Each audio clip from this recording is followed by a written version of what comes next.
Finally, the structure that will take our 1,000 capacity chickens is finally roofed. It is finally roofed. The entire structure would be covered with wire mesh. The consultant says it should be the square mesh which will cover the entire place. It is also left with putting concrete on this floor and also putting doors and a number of petty items left. But that said, the structure is complete up to about 90%. So the 10% left will be done very soon.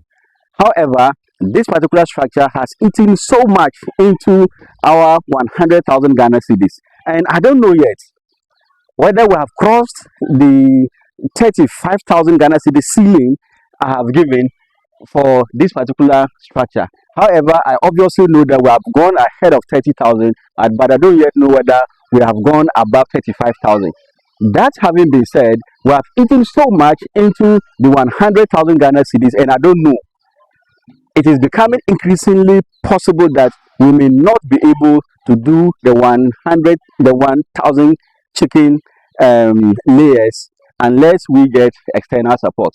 So now, talking about external support, the government of Ghana has introduced this policy known as the Ghana Feed Program.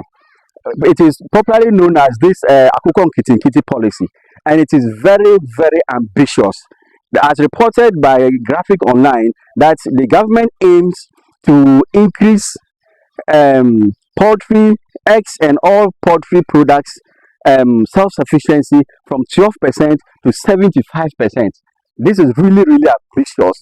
But the question is, those of us who are now coming into the poultry industry, those of you who are already in the poultry industry, what will this policy seek to give us? Will it affect us positively or it will affect us negatively? So, to be able to tell whether this will help us positively or negatively, we only have to analyze the details of the policy, and which we will do shortly. So, according to this Akokong-Kitikiti policy that government intends to implement from 2025 to 2028, the intention is to distribute 3 million birds to households across the 276 constituencies, and that each household will receive 50 birds. Those receiving these birds would be the youth, the vulnerable in society, and then women. And this is intended to improve their livelihoods and support their income generating activities. And also, the project is intended to help reduce imports, to help reduce dependency on imports of chicken and chicken products. In actual fact, the question is, how would this be able to get achieved? So, the government says that they are going to build a poultry processing factory in Bichin, in the Ahafo region, so that farmers around that enclave will take their birds to their chicken to that particular factory for processing. And how would that affect those of us who are into small scale and medium scale poultry production? That the project will also give us up to 3 million birds to also take care of, and then when we need the processing, then we take it to the processing factory. So I don't know down north here in Tamale, whether this particular factory, one of it will also be established in Tamale and its environs or not. The upper east, upper west, and thereabout, the Volta and those areas, whether some of these factories also be established there, or all of us here have to take our poultry, our chicken to Bichin to go and process. But this notwithstanding, that these small medium scale farmers will also receive up to 80,000 birds that we will also distribute to, that is those who are doing the breeding. They will receive, they will breed this and then distribute it to other smallholder household that will receive the 50. So now the concern is, would there be feeding? Would there be feed? Yes, they said they will give feed to those doing the 50. But if everybody is doing 50 each, and then small scale poultry farmers are also doing up to 3 million, wouldn't the feeding of these birds become a very big problem as it is already, because increasingly the cost of feeding fluctuates a lot. And as it fluctuates, now that more birds are going to be taken care of, the cost of feeding is going to skyrocket. Again, also the technical support. There is some technical support. However, if more and more people are going to go into this poultry, that will mean that more technical support will be needed. But the number we have already, is it sufficient? I'm taking you on a tour of our roofing as I continue with this analysis of the Ghana Feed Program, that is the Akokong-Kitikiti. So, if government is able to really implement this particular project successfully, it will really help a lot to reduce our dependence on imports of chicken and chicken products.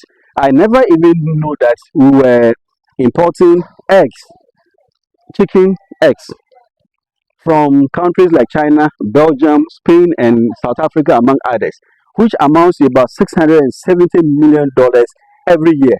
This is really, really serious. And if we are able to produce all this chicken and all these eggs within, and importation is banned or importation is stopped, that means that all this money is going to remain in Ghana and it is certainly going to come into our pockets. But the concern is everything that government says they will do, some of them don't end up some of them end up not getting done very well.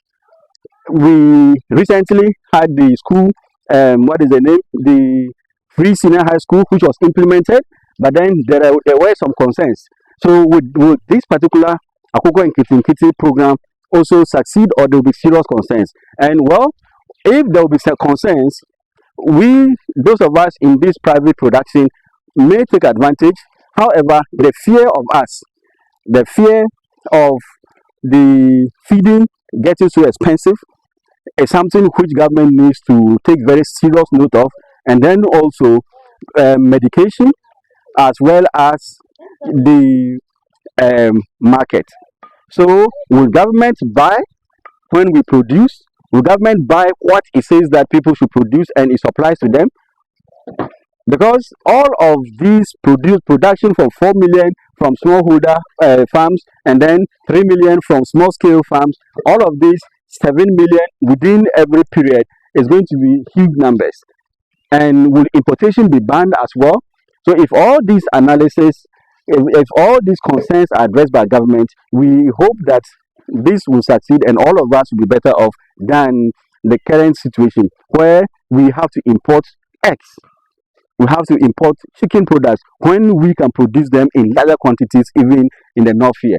So let's look at the other wing of the analysis to see the advantages we are likely to get or the effects that is going to have on us. So the other concerns that we have is that how will government identify those who are going to become the beneficiaries, whether it is households or it is we, the small scale farmers, the small scale poultry farmers. How will government, are we going to apply? Are we going to pass it through somebody within the constituency? How will this be done?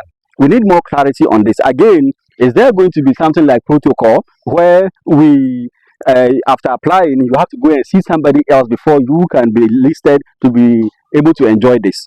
Again, if we engage in this from 2025 to 2028, thereafter, what becomes of it? Because we are aware that government's policies last based on their tenure. So after 2028, what is going to happen?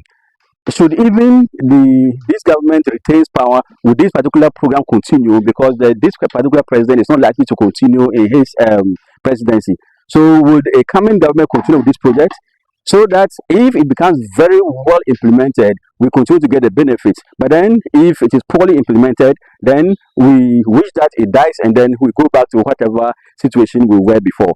So this is my Ghanaian Dream Challenge. I am an incoming poultry farmer and I am getting seriously concerned and I need more information to get me feel relieved about the Akokong-Kitikiti policy. It is coming, it is good, but we want more information. We also want to get involved. We want to get the benefit and we want it to happen so that we will also be able to produce more at a lower cost to serve our customers. My Ghanaian Dream Challenge, today is the 27th, November 5th, and giving you updates on the construction of our chicken 1,000 capacity chicken farm, having been roofed about 90% complete, and also analyzing the impact, positive or negative, of this ambitious policy to increase the chicken and chicken product self-sufficiency from 12% to 75% from 2025 to 2028. If you haven't subscribed to this channel, please do so, because I have invested 100,000 Ghana cedis of my money into poultry, and hoping that I will be able to get a lot of money from it to live my Ghanaian dream, to live my Ghanaian life. And I hope that this wouldn't disappoint. I hope that Ghana wouldn't disappoint. Thank you so much. See you tomorrow.